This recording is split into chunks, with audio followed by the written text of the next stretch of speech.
Iglesia. Bueno, pues mirad, la vida cristiana a veces es costosa, a veces es sufrida, ¿no? Pero es una vida que merece la pena, ¿eh? Lo primero porque tenemos que estar agradecidos a Dios por el regalo que nos ha dado de salvación, ¿no? Agradecidos a Dios porque nos ha liberado de la esclavitud del pecado, ¿no? Y por muchas cosas más, ¿no? Pero si analizas también la vida que llevábamos antes fuera de Dios, era muy sufrida. Por lo menos era una vida muy sufrida además. O sea, yo pongo ahora mismo la balanza y si, se inclina totalmente a la vida cristiana, ¿no? Pero totalmente, ¿no? Y bueno, pues yo, mirar, el cristiano pasa por muchas experiencias, buenas, malas, ¿no? Pero no hay nada que no esté escrito ya en la palabra, ¿no? Como estamos estudiando, el hermano Iván está dando la claridad de las escrituras, ¿no? Todo lo que nos pasa lo tenemos que poner a la luz de la palabra, porque la palabra, como vamos a ver ahora, la palabra te aclara todo, ¿no? Muchas personas quieren poner acoplar la palabra a sus experiencias y eso verdaderamente no es así, ¿no? Es como los cristianos que quieren acoplar la Biblia a su vida, ¿no? Nosotros tenemos que acoplar nuestra vida cristiana a la palabra, que es la que nos dictamina cómo debemos de vivir, ¿no? Y mirad, hermanos, esto lo dijo Martín Lutero, ¿no? A Dios se le conoce de tres maneras: a través de su palabra, de la Biblia, ¿no? A través de la oración y a través de la dificultad, ¿eh? Ahora, claro, la pregunta que nos podremos hacer: ¿cómo un Dios que nos ama tanto permite que pasemos por tantas dificultades, ¿no? Pero la respuesta es muy sencilla.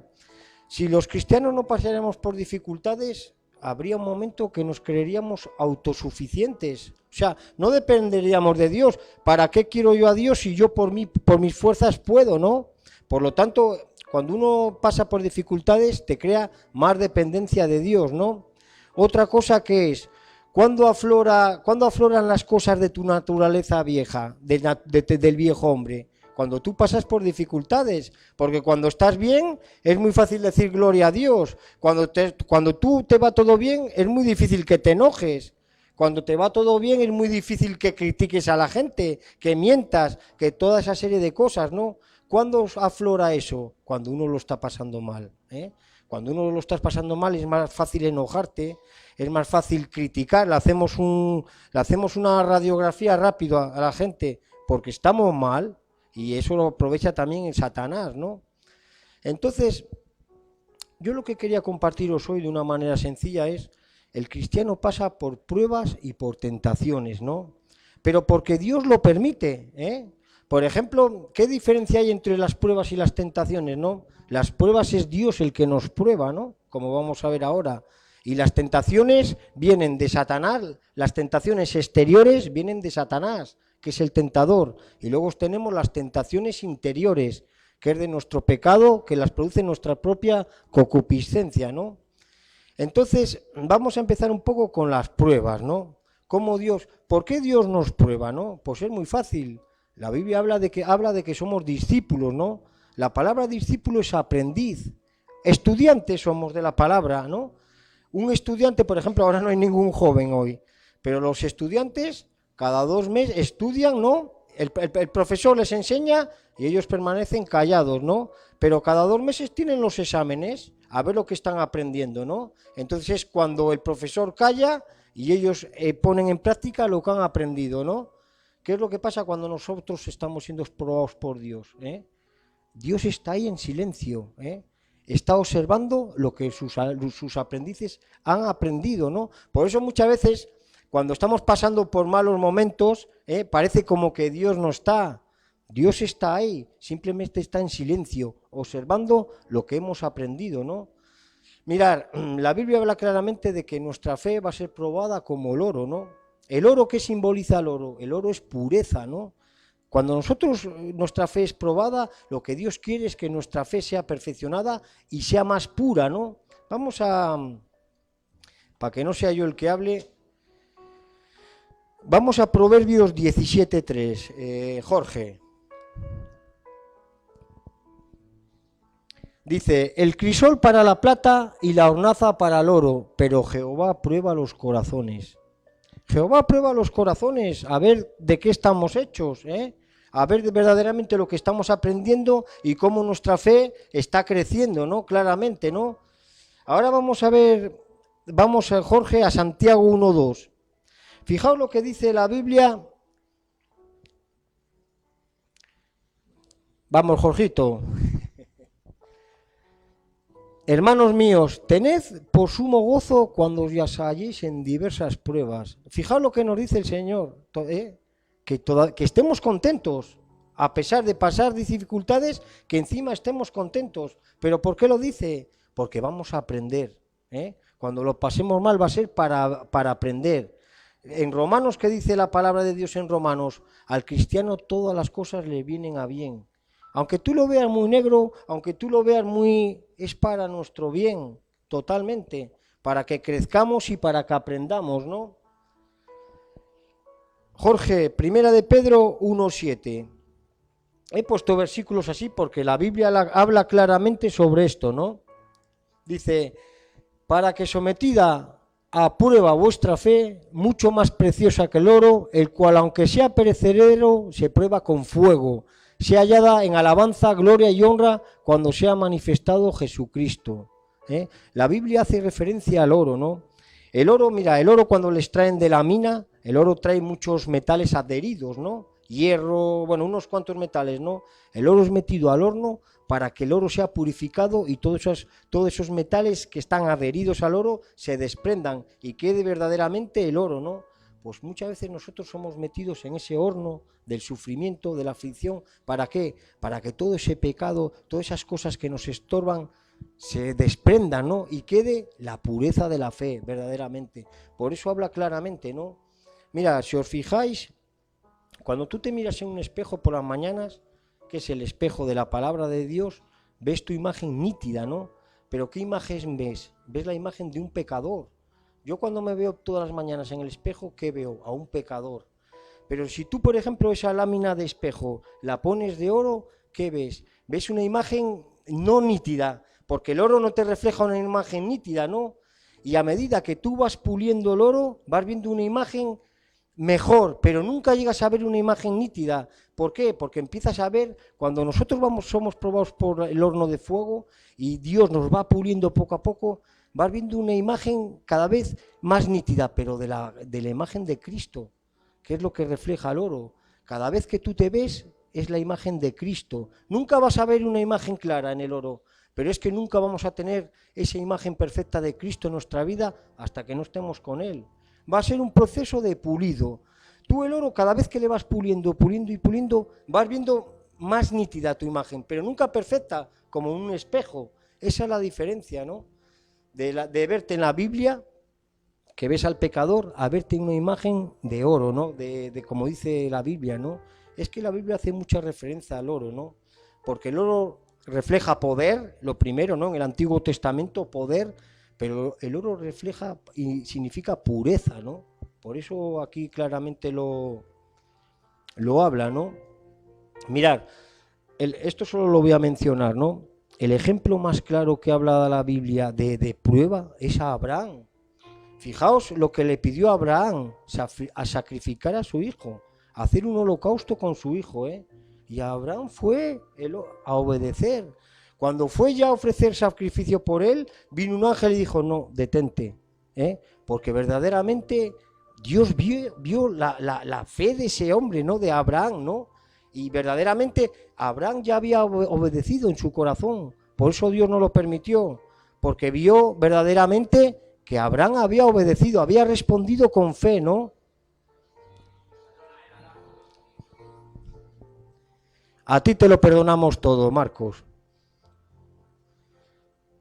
A ver, que me despisto. ¿Cuál es el resultado de cuando nosotros hemos soportado con firmeza y hemos respondido con fe? Hasta luego. ¿Cuál es el objetivo?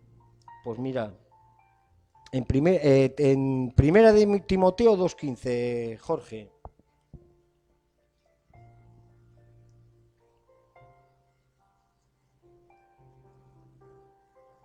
Ah, pues no es este. Siempre me confundo en algún versículo. Segunda de Timoteo 2:15 será. Preséntate como un obrero aprobado, Iván, que tú te lo sabes de memoria. Vale.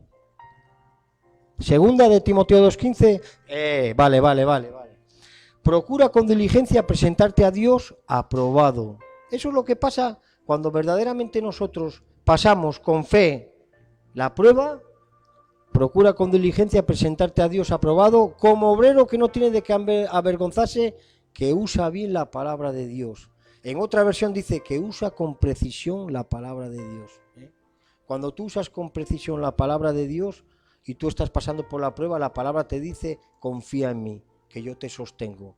Confía en mí, que yo estoy detrás tuyo. Eso es usar con diligencia la palabra, ¿no? Y eso es verdaderamente lo que... Mira, hay otro versículo, este le sabemos todos de memoria, el Salmo 23:4, Jorge. Dice: aunque ande en el valle de sombra de muerte, no temeré mal alguno, porque tú estarás conmigo, tu vara y tu cayado me infundirá aliento. Fijaos, este pasaje de los Salmos, ¿no? Le he escudriñado un poquitín y me he quedado alucinado, ¿no? Porque fijaos, a esto parece una alegoría de David, ¿no? Hace relación a una muerte física, pero es que este valle existe históricamente, este valle existe. Este valle es un desfiladero que tiene 7,5 kilómetros y va desde Jericó hasta el Mar Muerto. Y es un valle estrecho, es como, mira, vamos a poner un ejemplo, el desfiladero de la Ermida. Es un desfiladero por el que los pastores judíos llevaban las ovejas, ¿no? Y el pastor iba con la vara y con el cayao manejando los rebaños, ¿no? Dice que es un desfiladero que tenía muchos peligros, ¿no? Porque era muy estrecho, y dice que en algunos recodos incluso una oveja no podía darse ni la vuelta, ¿no? Y en los recodos tenía muchos, pues, barrancos, pequeñas desviaciones que las ovejas se podían despeñar, ¿no? Y las paredes del desfiladero eran de medio kilómetro de altura, ¿no? Por eso proyectaba este desfiladero valles de sombra, ¿no? Proyectaba unas sombras muy, muy largas, ¿no? Por lo tanto, fijaos la enseñanza que tiene, ¿no? Las ovejas, el fin que tenían era, hacían la transhumancia. La transhumancia es llevar el ganado de unos pastos a otros. ¿Para qué? Para que crecieran, para que tendrían comida, ¿no? Eso se hace todavía hoy en España, por algún lado, ¿no? Incluso en mi pueblo, en Tudanca, las vacas se suben a los puertos de las montañas todo el año y luego se bajan al pueblo, ¿no? Para que tengan buenos pastos, ¿no? ¿Qué enseñanza tenemos aquí? Los cristianos a veces pasamos por el valle de sombra, ¿eh? Cuando tú estás pasando por pruebas y dificultades, digamos que no ves el camino tan claro, ves sombras, ¿no? Pero verdaderamente el pastor está ahí, con la vara y el cayado, ¿no? La vara se usaba para cuando las ovejas se desviaban del camino, las daba toquecitos así para que volvieran al camino, ¿no? Y el cayao es un bastón que tiene así en forma de curva. Cuando la oveja no obedecía a la vara, porque si no se despeñaban, cogía y con la curva la cogía por la cabeza y tiraba de ella, ¿no? Y muchas veces Dios nos va dando con la vara porque nos desviamos del camino, ¿no? Y no hacemos caso, y a veces nos tiene que coger con el cayado y decir: ven para acá, ¿dónde vas? Que te vas a perder, ¿eh? Y no estaba ausente el valle de los animales salvajes, ¿eh? Nosotros cuando caminamos por la dificultad, el diablo está ahí como león rugiente, ¿eh? Por eso, fijaos la enseñanza que tiene esto, ¿eh? Es real, es histórico ese valle, ¿eh? Tenía 7,5 kilómetros, ¿eh? ¿Y cuál era el fin? Pues que las ovejas fueran a mejores pastos, que te comerían las ovejas y los corderos. ¿Cuál es el fin del cristiano cuando caminamos por la dificultad? Que nuestra fe sea más pura, ¿eh? Y Dios nos va a llevar a mejores pastos. Porque después, mira, después de haberlo, cuando lo pasamos mal, después viene la bendición, viene el sentirte: he sido aprobado, ¿eh? Y tu fe crece. Ese es el fin de que Dios nos pruebe, para crecimiento, ¿no? Y luego están las tentaciones, ¿eh? Las tentaciones también, aunque la diferencia de la prueba es que la tentación viene del diablo, ¿eh? Pero bajo el permiso de Dios, ¿eh? O sea, Dios es soberano y Dios está por encima de todo, ¿no? Y Dios permite que el diablo nos va a tentar hasta donde Dios le permita que nos tentemos, que nos tiente. Y tenemos el claro ejemplo de Job, ¿eh? A Job le dijo, vale, quítale todo lo que quieras, pero a él no le pongas una mano encima. El diablo pone, el Señor pone un límite y el diablo nos va a tentar más de lo que Dios no le permita, porque está bajo el decreto de Dios, lo que Dios permita. Dios es soberano y tiene el control de todo, verdaderamente, ¿no? Y el diablo es muy astuto, el diablo nos conoce también como Dios, ¿eh? ¿Y qué pasa? Que el diablo te va a tentar, no te va a tentar con lo que ya no te... A mí el diablo, un ejemplo, el diablo a mí no me va a tentar ya con la droga, porque Dios me ha dado autoridad con la droga, ¿no? Pero el diablo igual me va a tentar con las luchas que yo tenga, con los malos deseos, a cada uno el diablo le va a tentar en lo que él patine, ¿eh? Porque muchas veces, mira, ¿por qué cedemos a la tentación del diablo? Porque es algo que nosotros ya en nuestro corazón hemos gestado y estamos expuestos, y él te pone la guinda. Un ejemplo, si a lo mejor tienes problemas con la mentira, que de vez en cuando mientes, el diablo te va a poner una situación en la que quedes como un mentiroso y te acabes de hundir. Si tú tienes problemas con inmoralidades sexuales, con malos pensamientos sexuales, el diablo te va a poner una circunstancia en que eso ya lo ejecutes. Aunque ya en tu corazón hayas pecado, pero ya para que ya lo ejecutes, ¿no? Si tenemos problemas con el orgullo, con el enojo, con la ira, el diablo te va a poner te va a poner una circunstancia para que acabes de explotar ya. Es muy astuto, ¿eh? Él no nos va a tentar con lo que no tenemos problemas, porque vas a decir, ni te vas a inmutar, pero Dios es hasta donde le permita, ¿no? Mira, vamos a ver Lucas, mira, este ejemplo es buenísimo. Lucas 22, 31 Lucas 22, 31 y 32. El ejemplo de Pedro. Dice el Señor, dijo también el Señor, Simón, Simón, he aquí Satanás os ha pedido para zarandearos como a trigo, pero yo he rogado por ti, que tu fe no te falte, y tú, una vez vuelto, confirma a tus hermanos. Fijaos, Satanás le pidió para zarandearos. Jesús lo permitió, no dijo, no, no te dejo. Jesús lo permitió, simplemente que dijo, ruego que no te falte la fe. Es lo que Dios quiere, que no nos falte la fe, verdaderamente. Aquí, mira, la palabra zarandear es sacudir, ¿no? Habla bien claro además sobre como al trigo. El trigo sacudido para separarle de la paja, ¿no? Mira, os voy a poner un ejemplo de las mujeres que le vais a entender. Cuando tú sacudes una alfombra, cuando tú sacudes una alfombra, ¿para qué es? Para quitar toda la basura, toda la impureza y quede la alfombra limpia, ¿no? Pues muchas veces Dios permite que Satanás nos zarandee, ¿sabéis para qué? Para que se nos quite el orgullo, la autosuficiencia, todas las cosas que a Dios no le agradan. ¿Y qué es lo que tiene que quedar? La fe de que has resistido esa sacudida con fe. Eso es lo que verdaderamente... Mira, aquí Pedro había hecho muchos milagros. Pedro había hecho milagros, Pedro había predicado, pero Pedro era orgulloso y autosuficiente. Es más, dijo, Señor, lo que haga falta. Y le dijo el Señor, antes de que cante el gallo me vas a negar 3 veces. Y esa fue la sacudida que Satanás le dijo. Y luego, mira, fijaos si Pedro aprendió la lección, que después en las cartas de Pedro, las cartas de Pedro, es el que dijo el famoso versículo, someteos a Dios, resistid al diablo y él huirá. Fijaos si aprendió la lección Pedro, Y porque si Pedro después en el ministerio que iba a llevar no hubiese sido sacudido, probablemente el orgullo y la autosuficiencia le hubiese gastado una mala pasada, ¿no? Con esto que digo, de que muchas veces Dios permite que el diablo nos zarandee, pero para que aprendamos, ¿no? Y luego está, ya lo último, nuestra propia tentación, Mira, Dios no tienta a nadie, Dios no tienta a nadie, ni a Dios nadie le puede tentar, ¿no? Pero verdaderamente, Él también, nosotros cuando pecamos también, todo está ya bajo la permisibilidad de Dios, todo está, mira, Dios no ejerce violencia sobre nosotros para que tomemos decisiones, y no nos exime de nuestra responsabilidad cuando pecamos, pero es hasta donde Dios quiere. Mira, vamos a ver un versículo, Santiago 1, 13 y 15, Jorge.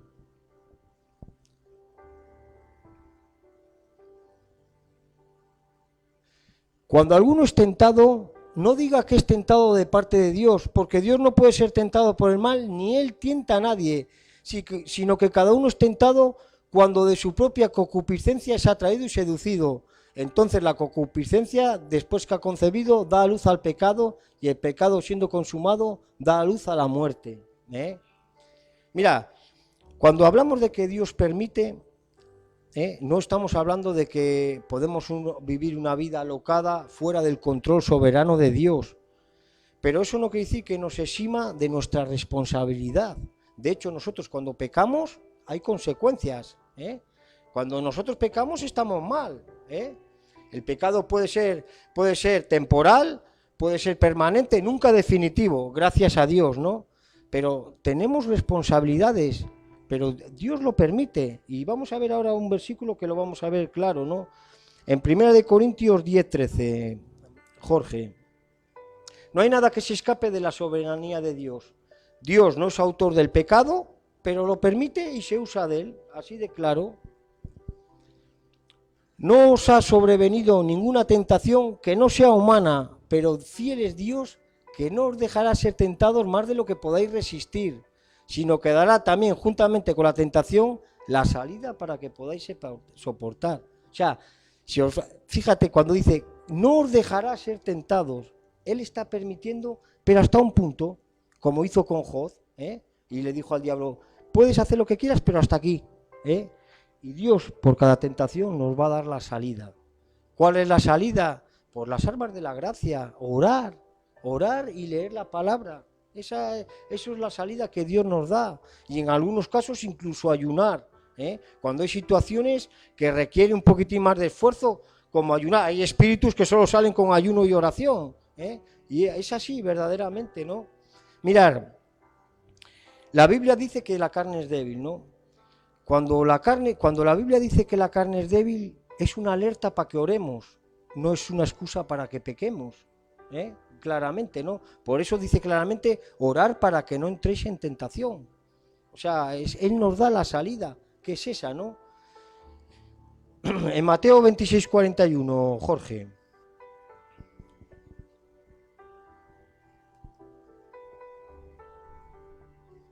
Te veo ágil, Jorge, así me gusta. Velad y orad para que no entréis en tentación. El espíritu, la verdad, está dispuesto, pero la carne es débil. Velad para que no entréis en tentación, es que no hay otra manera, verdaderamente. Y ya, para acabar, fijar, Dios utiliza muchas veces el pecado para sus propósitos. El pecado, el mismo pecado de los impíos, Dios lo utiliza para sus propósitos, verdaderamente. Mirad, en Hechos 4, 27 y 28, por eso digo que Dios permite, todo está bajo la soberanía de Dios, y en Dios todo son propósitos, cualquier cosa, hasta del propio pecado hay propósitos. Mirad aquí, porque verdaderamente se unieron en esta ciudad contra tu santo Hijo Jesús, a quien ungiste, Herodes, Poncio Pilato, con los gentiles y el propio pueblo de Israel, para hacer cuanto tu mano y tu consejo habían antes determinado que sucediera. Fijaos, utilizó el pecado de Herodes, de Poncio Pilato, de todos los gentiles y del pueblo de Israel. ¿Para qué? Para hacer lo que Dios ya tenía determinado. Vemos, hermanos, verdaderamente, Dios utilizó el pecado y la desobediencia de toda esta gente. ¿Para qué? Para que se cumplieran las Escrituras. Y es así, verdaderamente no hay nada que se escape de la soberanía de Dios. Y todo lo que nos pasa tiene un propósito. Cuando nosotros pecamos, es para que aprendamos. Pues mira, y así todos somos tan torpes, que sabemos que lo vamos a estar mal y pecamos. Mira, un ejemplo que me pasa a mí mucho. Yo hay 2 o 3 comidas que matemáticamente tengo ardor de estómago. Bueno, pues todavía caigo y las como. el chocolate, las patatas fritas y el chorizo, lo más rico. Bueno, pues yo soy tan torpe que todavía caigo en ello y sé que luego me voy a retorcer con de los ardores de estómago, ¿eh? Y es verdad, ¿eh? Y es que somos así, ¿eh? Necesitamos a Dios y todo es para tener una dependencia de Dios y para que podamos crecer. Y es así, hermanos. Dios no es el autor del pecado, pero Él lo permite, ¿eh? ¿Para qué? Para que aprendamos y para que le glorifiquemos y para que dependamos de Él totalmente, ¿eh? De su gracia. Y esto es lo que os quería dejar, hermanos, ¿eh? Para Dios, a los cristianos todas las cosas nos vienen a mal, a bien. Quieto, quieto, Eduardo. A bien. Y cuando estemos pasando pruebas, fíjate lo que dice la Biblia, alegraos, ¿eh? Alegraos. Y es así. Y bueno, pues muchas gracias por escucharme, hermanos.